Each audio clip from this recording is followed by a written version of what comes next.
Blindness isn't always physical. Sometimes it is a choice. For 5 years, Silas chose to be blind. He chose to believe the woman who raised him over the woman who loved him. Even when his wife, Clara, took a bullet to the chest to save his mother, Silas only heard what he wanted to hear.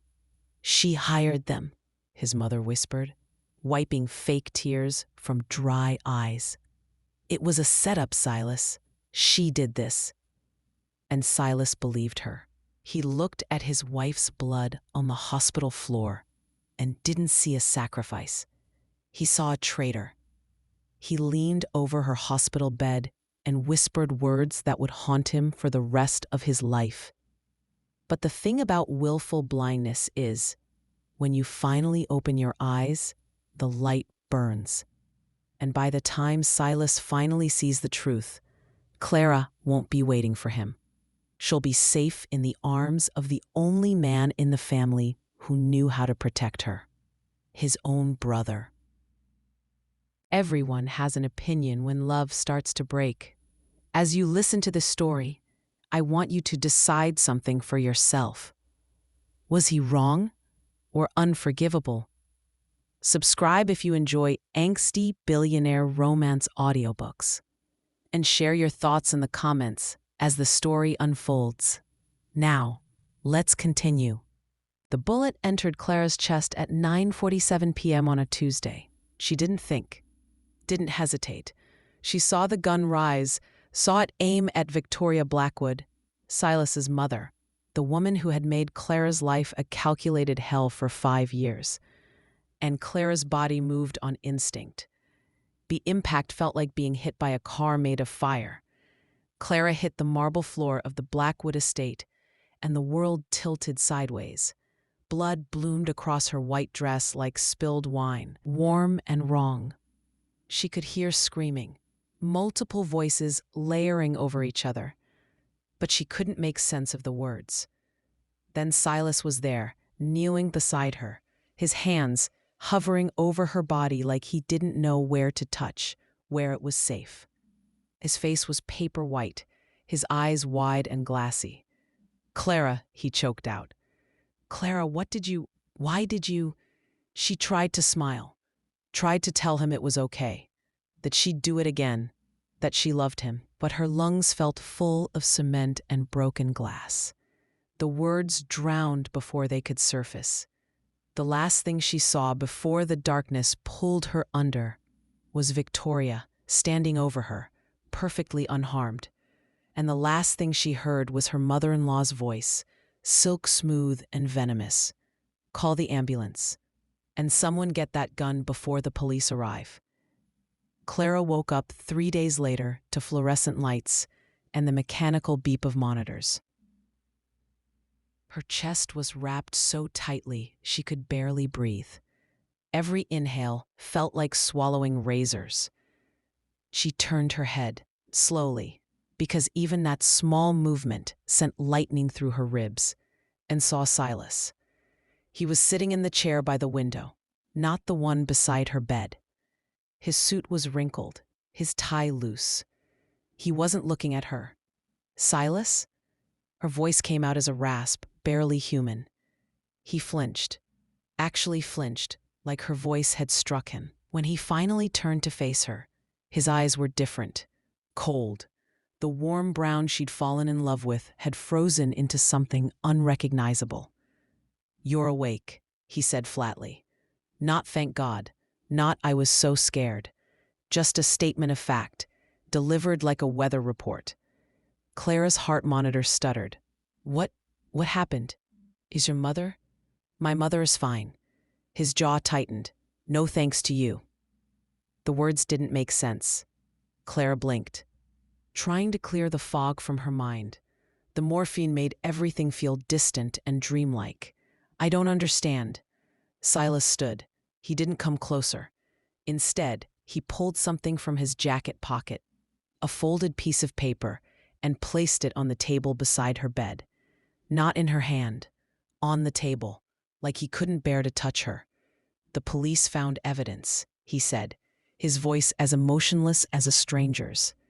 Bank transfers, text messages, all leading back to you. Clara's vision swam. Evidence of what? You hired him.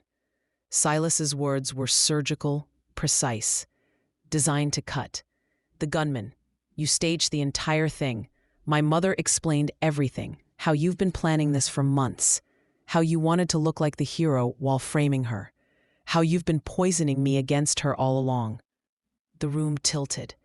Clara tried to sit up, but her body screamed in protest, and she fell back against the pillows, gasping. That's insane. Silas. I took a bullet for her. I almost died. Part of the performance. He said it so calmly, like he'd rehearsed it, like he'd convinced himself it was true. You knew where to stand to make it look convincing. You wore a vest, didn't you? That's why you survived. I'm not wearing a vest. Clara's voice cracked. She grabbed the hospital gown, tried to pull it aside to show him the bandages, the wound that had nearly killed her. Look at me, look at me. But Silas had already turned away. The lawyers will be here tomorrow, he said to the window. Sign the papers, Clara.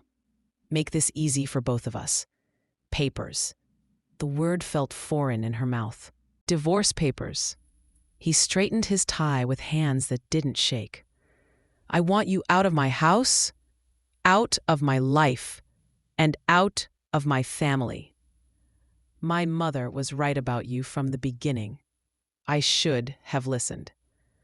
Something inside Clara shattered. Not dramatically, not all at once. It was a slow, grinding collapse, like a building with its foundation removed, falling inward on itself. I love you, she whispered. Silas finally looked at her, and Clara wished he hadn't, because there was nothing in his eyes. No love, no doubt, no conflict. Just disgust. No, he said quietly. You loved my money. You loved the lifestyle. You loved the status of being a Blackwood. But me? He shook his head. You never loved me. If you did, you wouldn't have tried to murder my mother. He walked to the door. Silas, please. Don't contact me. Don't come back to the house. Your things will be in storage. He paused, his hand on the door handle. And Clara, if you fight this divorce, I'll make sure everyone knows what you did. I'll bury you so deep you'll never work in this city again. Then he left. And Clara, a bleeding woman who had taken a bullet for his beloved mother, lay in that hospital bed and understood what it meant to die while still breathing. They discharged her 4 days later. The doctor said it was too soon, that her wound wasn't fully healed, that she needed rest and monitoring. But Clara's insurance, which had been through Silas's company, had mysteriously been canceled. Without coverage, the hospital couldn't keep her. She left through the side entrance in the same blood-stained dress she'd arrived in. The nurses had tried to clean it, but the stain had set, a rust-colored bloom right over her heart.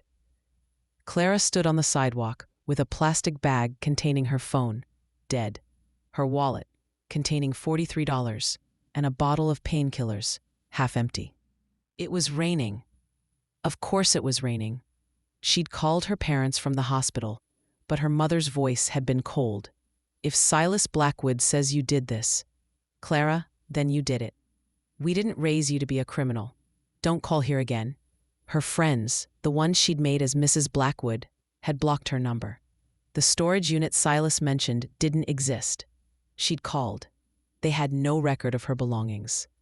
Clara stood in the rain and understood that she had nothing. No home, no family, no husband, no proof of her innocence, not even dry clothes.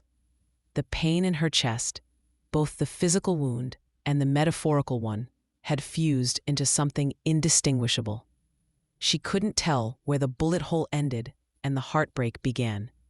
She started walking, She didn't know where she was going. It didn't matter.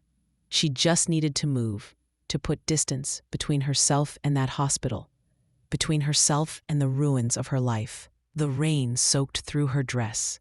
Each step sent jolts of agony through her chest. The stitches pulled. She could feel something warm running down her ribs. Blood or rain, she couldn't tell anymore. Clara made it 3 blocks before her legs gave out. She collapsed on the sidewalk outside a closed bookstore, her vision tunneling to a pinpoint of light.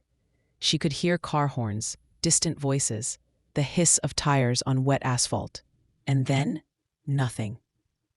Julian Blackwood found her by accident. He'd been driving home from the airport, back in the city after 2 years abroad, trying to escape the toxic gravitational pull of the Blackwood family, when he saw something in his headlights that made him slam on the brakes. A woman, collapsed on the sidewalk, in a white dress stained rust red. He was out of the car before he'd fully processed what he was seeing. "Hey," he said, kneeling beside her, rain instantly soaking through his shirt. "Hey, can you hear me?" She didn't respond. Her skin was gray, her lips blue. Julian pressed his fingers to her throat and felt a pulse, thready and weak, but there. He pulled out his phone, about to call 911, when the woman's face turned slightly toward the streetlight. Julian's breath stopped. Clara, his brother's wife, the woman he'd met exactly twice. Once at the wedding, where she'd been kind to him despite Victoria's obvious disapproval, and once at a family dinner where she'd quietly slipped him her dessert when she noticed he hadn't gotten one. Small kindnesses, but in the Blackwood family, small kindnesses were revolutionary acts. "Clara," he touched her shoulder gently. "Clara, what happened?" Her eyes fluttered open. "Barely." "Julian?" The word was slurred, confused. "How? Why?" "I've got you," he said, already sliding his arms beneath her, lifting her as carefully as he could. She weighed nothing. She'd always been slender, but this was different. This was wrong. "I'm taking you to the hospital." "No," the word came out with surprising force. Her hand, cold and shaking, gripped his shirt. "No hospital. They'll heal." She didn't finish. She didn't have to.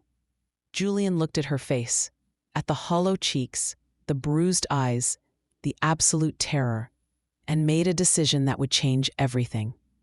"Okay," he said quietly, "not the hospital. I've got somewhere safe." He carried her to his car, laid her across the back seat, and drove. Not to a hospital. To the only place in this city that Victoria Blackwood and Silas couldn't touch. Home. Julian's apartment was small, deliberately small. He'd made his own money, refused the family fortune, built a life outside the Blackwood empire. It was a 2-bedroom space in a quiet neighborhood, filled with books and mismatched furniture, and absolutely no evidence of old money. He carried Clara inside, laid her on his bed, and immediately called the one person he trusted, Dr. Sarah Chen, a friend from medical school, who asked questions last and helped first. Sarah arrived within 20 minutes, took one look at Clara, and got to work. Julian stood in the doorway, watching as Sarah carefully cut away Clara's dress, revealing the bandages beneath. The white gauze was soaked through with pink, not actively bleeding, but seeping. Sarah peeled them back carefully. "Gunshot wound," Sarah said, her voice carefully neutral. "Recent, maybe a week old? Whoever stitched this did decent work, but it's infected. She needs antibiotics, IV fluids, and rest." She looked at Julian. "Want to tell me what's going on?" "She's family," Julian said. "That's all you need to know." Sarah studied him for a long moment, then nodded. "I'll get supplies from my car. In the meantime, keep her warm. And Julian?" She paused at the door. "Whatever trouble she's in, be careful. Gunshot wounds mean police reports. Questions. There won't be any questions, Julian said quietly, because he was starting to understand exactly what had happened. And the rage building in his chest felt like swallowing glass. Clara woke up in a bed that wasn't hers, in a room she didn't recognize. Panic seized her. She tried to sit up and immediately gasped as pain tore through her chest. Easy, Julian appeared in the doorway, carrying a tray. You're safe. You're in my apartment. Memory returned in fragments.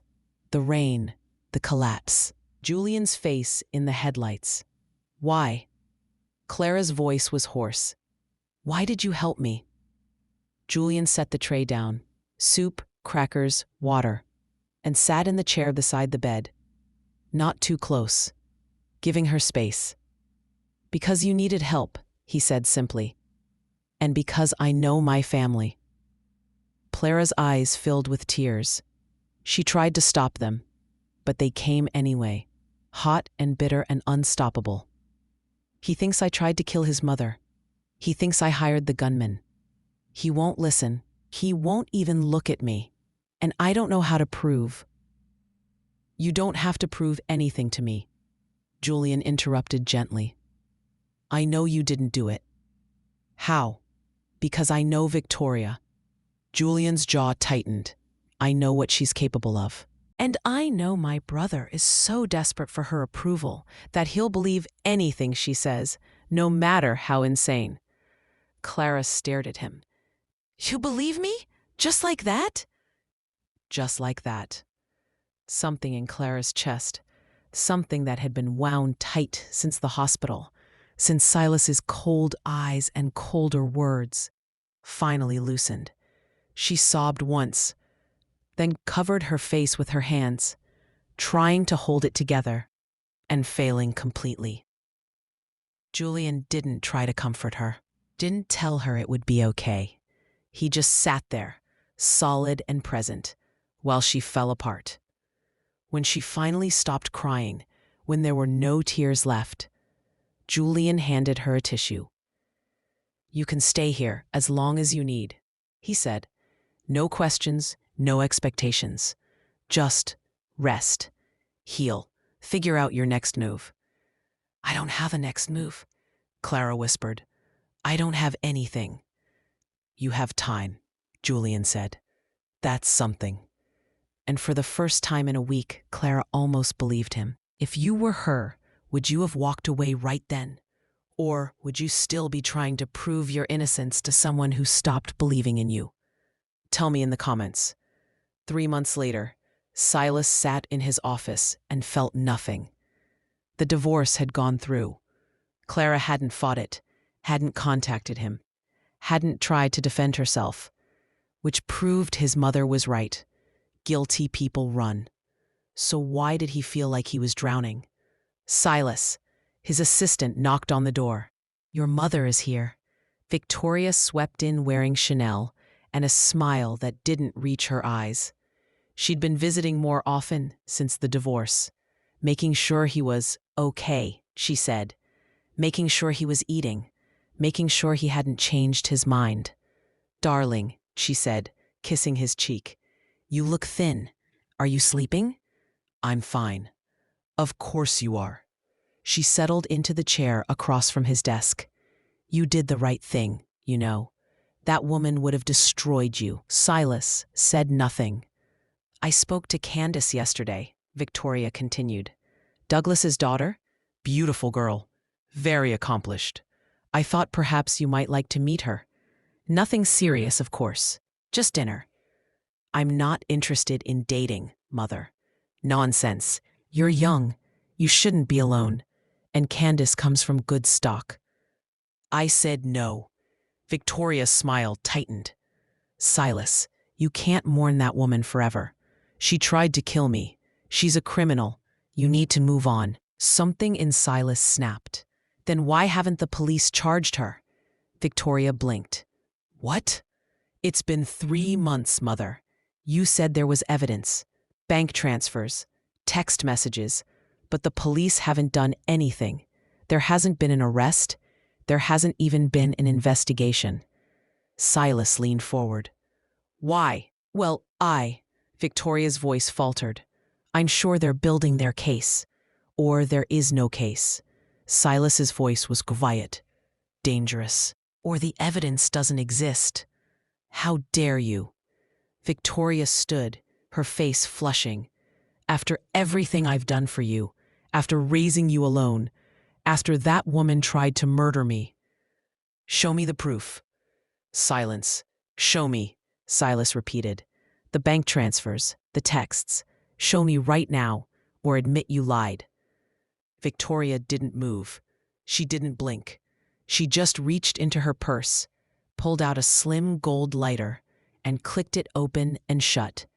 Click, click, click. You want the truth, Silas? She finally looked at him, and the mask of the doting mother fell away completely. Underneath, there was only rot. The truth is, your wife was inconvenient. She was asking questions about the accounts. She was noticing things. I simply solved the problem. Silas felt the air leave the room.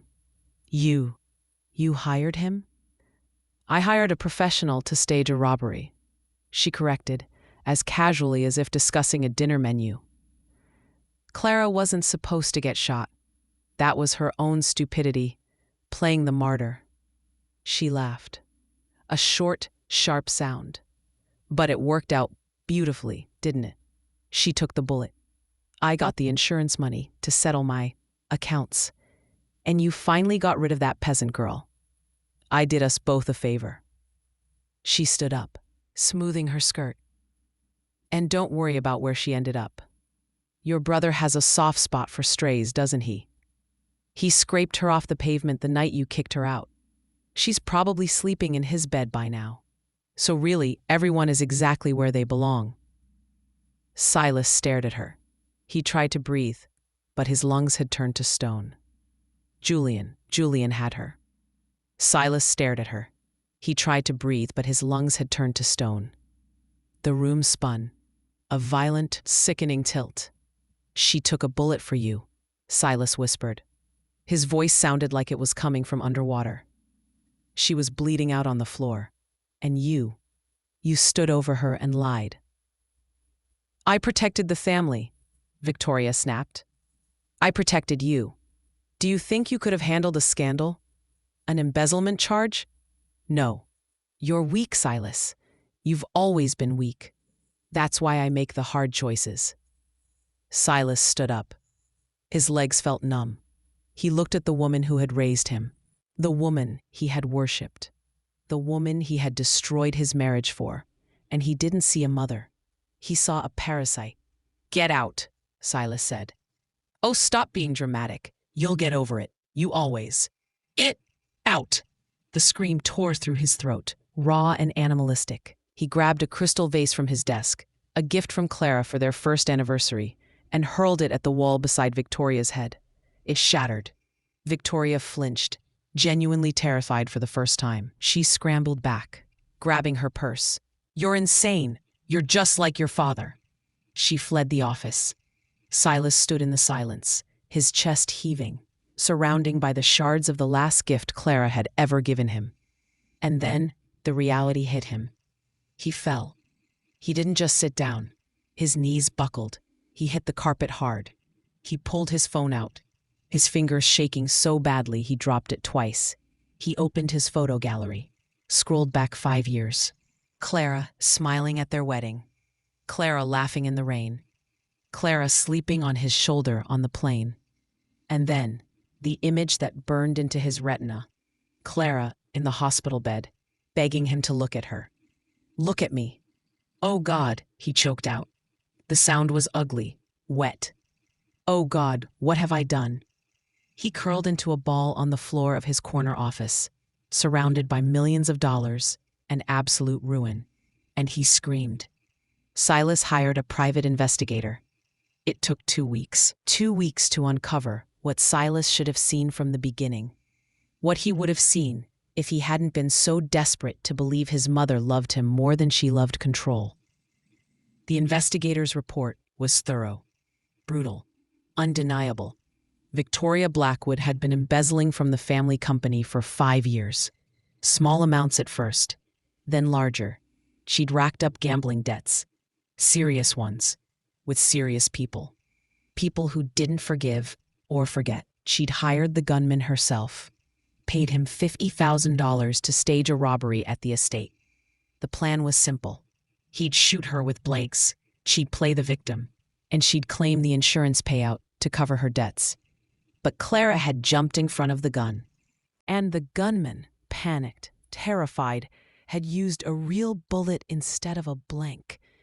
He'd hit Clara with a shot meant to miss entirely. Victoria had improvised, blamed Clara, created a narrative where Clara was the villain and Victoria was the target. And Silas, blind, stupid, devoted Silas, had believed her. The investigator had receipts, bank records, text messages between Victoria and the gunman, a recorded phone call where she'd coached him on what to say to police. Everything. Silas sat in his office with the report in front of him and felt his entire world collapse inward. Clara had taken a bullet for his mother, and he'd called her a criminal. He'd divorced her, kicked her out, told her he'd bury her if she fought back. He'd looked at her face, bruised and desperate and pleading, and he'd walked away. Silas made it to his private bathroom before he started vomiting. He retched until there was nothing left. Until his throat was raw and his eyes were streaming. He collapsed on the floor, his forehead pressed against the cool tile, and felt something inside him die. Not a quick death, a slow, agonizing one. The death of the man he'd thought he was. The death of the illusion that he was good, that he was just, that he was anything other than his mother's trained dog. Clara had loved him, and he'd destroyed her. Julian opened the door to find his brother on the doorstep. Silas looked like hell. His suit was wrinkled, his eyes were bloodshot, and he was shaking, actually trembling like he was standing in the cold. "Julian," Silas said, his voice cracked. I need to see her, please. I know she's here." Julian's expression didn't change. "No, please." Silas's voice broke completely. "I know what I did. I know what Mother did. I have proof. I can fix this. You can't fix this. I have to try." Silas grabbed the doorframe like he might collapse without it. "Julian, please. I love her. I made a mistake. I was blind and stupid and wrong. But I love her. You love her?" Julian's voice was flat. "Is that what you call what you did? Love?" Silas flinched. "You divorced her while she was recovering from a gunshot wound." Julian continued, his voice surgical. "You called her a criminal. You threw her out with nowhere to go. You believed a lie because it was easier than believing in her." "I know. Do you?" Julian stepped forward, and Silas actually stepped back. "Do you know what she looked like when I found her?" "She was bleeding out on the sidewalk in the rain, Silas. She'd given up. She was ready to die. Because you, the man she loved more than anything, had made it clear her life meant nothing." Silas's face crumpled. "Please, let me see her. Let me apologize. She doesn't want to see you."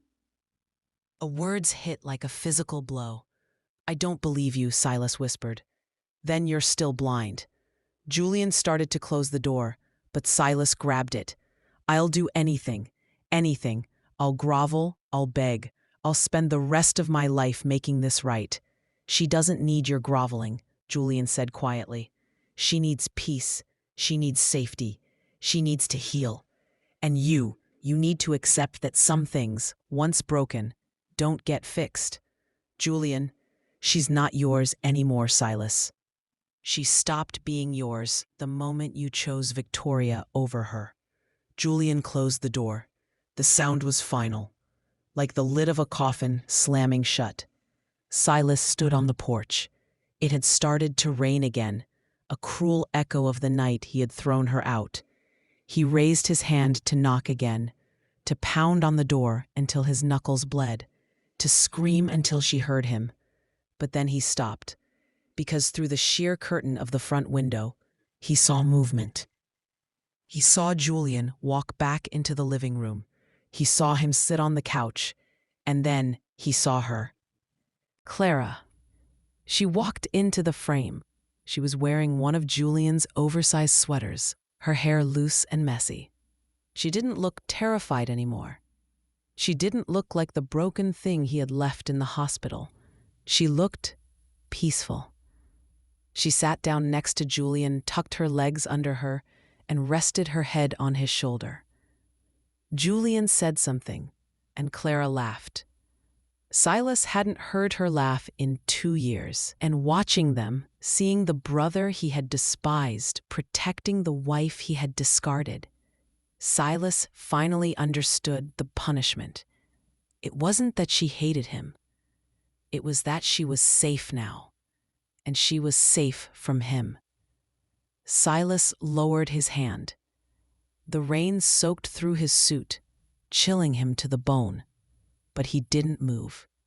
He stood there for an hour, watching the warm glow of the window, a ghost haunting a life he had murdered with his own hands. Finally, he turned around. He walked down the driveway, alone in the dark. He had chosen his mother over his wife. He had chosen blindness over sight. And now he had exactly what he had chosen. Nothing. "You okay?" Julian asked softly. Clara didn't answer right away. She listened to the sound of Silas's footsteps retreating down the hall, growing fainter and fainter until they disappeared completely. "I don't know," she finally said, and that at least was honest. The end. Or is it? This is where the story could end. With Clara healing, with Silas destroyed, with justice served but love lost. But the truth is, the best grovels aren't quick. They're slow. They're painful. They require the man to prove, day after day, month after month, that he's different. Some of you want to see Silas suffer more. Some of you think Clara should never forgive him. And some of you are wondering if there's a way back from this kind of betrayal. What do you think? Does Silas deserve a second chance? Could you forgive him if you were Clara? Let me know in the comments below.